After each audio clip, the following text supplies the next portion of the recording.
Wall सोइंका का एक बहुत ही मशहूर नाटक है द रोड।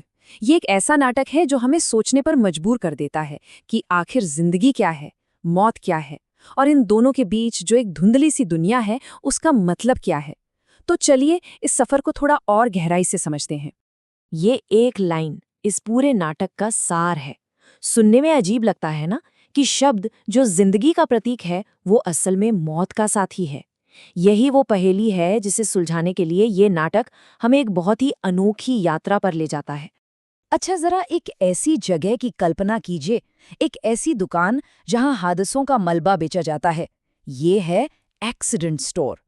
टूटी फूटी गाड़ियों के पुर्जों के बीच यहाँ जिंदगी और मौत के किस्से आपस में उलझे हुए हैं। और इस जगह का मालिक है एक बहुत ही रहस्यमयी आदमी, प्रोफेसर। कहानी 1960 के दशक के नाइजीरिया की है और हमारे सेंट्रल कैरेक्टर है प्रोफेसर। एक वक्त था जब वो संडे स्कूल में टीचर थे और आज वो सड़क पर हुए हादसों से सामान इकट्ठा करते हैं। पर यह सिर्फ कबाड़ जमा करना नहीं है, इस मलबे में वो जिंदगी और मौत के सबसे बड़े राज को ढूंढ रहे हैं। तो प्रोफेसर आखिर ढूंढ क्या रहे हैं? कोई खजाना नहीं, वो एक विचार के पीछे है, एक कॉन्सेप्ट। वो इसे शब्द कहते हैं। ये एक ऐसा जुनून है, एक ऐसी धुन जिसके लिए वो किसी भी हद तक जा सकते हैं। तो ये शब्द आखिर है क्या? देखिए, ये सिर्फ बोलने वाले शब्द नहीं है। ये वो परम सत्य है, वो ज्ञान है जो ब्रह्मांड को चलाता है। और प्रोफेसर का मानना है कि ये शब्द, ये परम शांति सिर्फ और सिर्फ मौत के गहरे सन्नाटे में ही मिल सकती है। इस नाटक का पूरा दर्शन इसी एक विचार पर टिका है। एक तरफ है जिंदगी, हमेशा भागती हुई, शोर से भरी, एक सड़क की तरह। और दूसरी तरफ है मौत, एकदम शांत, स्थिर, वो अंतिम मंजिल जहां सब कुछ ठहर जाता है। प्रोफेसर इसी ठहराव में सच को खोजना चाहते हैं। लेकिन ये शब्द सिर्फ एक आइडिया नहीं है। नाटक में एक ऐसा किरदार भी है जो इस आइडिया को जीता है। एक ऐसा इंसान जो सचमुच में जिंदगी और मौत के बीच फंसा हुआ है। ये है मुरानो, प्रोफेसर का नौकर। एक त्योहार में जब वो देवता ओगुन का मुखौटा पहने हुए था तो एक ट्रक ने उसे टक्कर मार दी। और उस हादसे के बाद वो ना तो पूरी तरह जिंदा है और ना ही पूरी तरह मृत।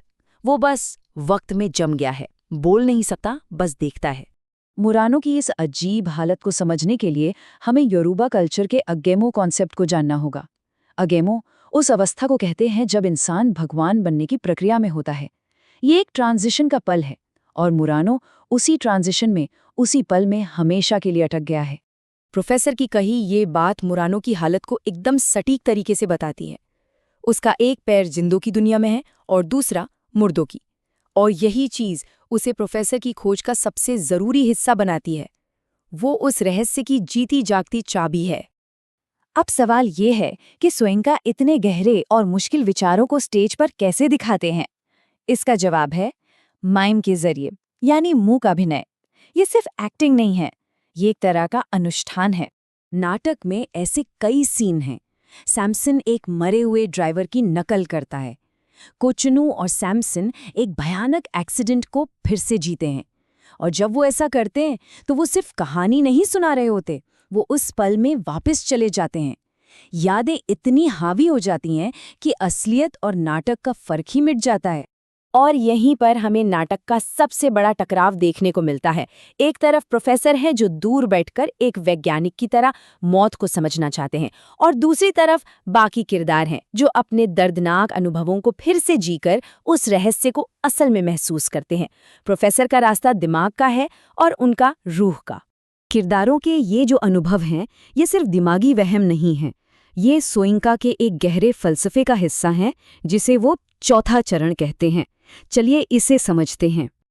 देखिए, ज्यादातर कल्चर में 3 दुनियाएं मानी जाती हैं, अजन्मे लोगों की, हम जैसे जिंदा लोगों की, और हमारे पूर्वजों यानी मृत लोगों की।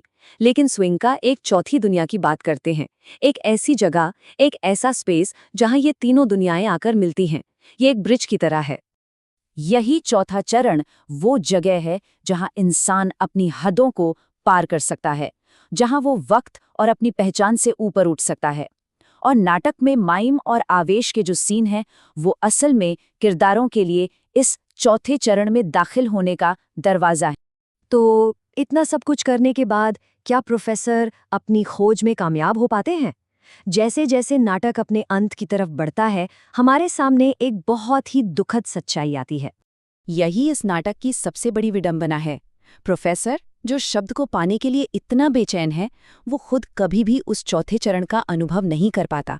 वो हमेशा एक दर्शक बना रहता है। वो अनुष्ठान तो करवाता है, लेकिन उस अनुभव से हमेशा दूर ही रहता है। और अंत में क्या होता है? प्रोफेसर की मौत किसी महान आध्यात्मिक ज्ञान के साथ नहीं होती, बल्कि एक मामूली सी लड़ाई में एक गुंडा गलती से उसे चाकू मार देता है। उसकी मौत भी उतनी ही बेतरतीब और अचानक होती है जैसे सड़क पर होने वाला कोई आम हादसा। तो द रोड हमें इस एक सवाल के साथ छोड़ जाता है, क्या जिंदगी के बड़े रहस्यों को किताबों में पढ़कर या दूर से देखकर समझा जा सकता है, या फिर उन्हें समझने का एक ही तरीका है, उन्हें जीना, उन्हें महसूस करना, उनके दर्द और उनकी खुशी का हिस्सा बनना। प्रोफेसर की कहानी शायद यही बताती है कि कुछ सवालों के जवाब सफर में ही मिलते हैं, मंजिल पर नहीं।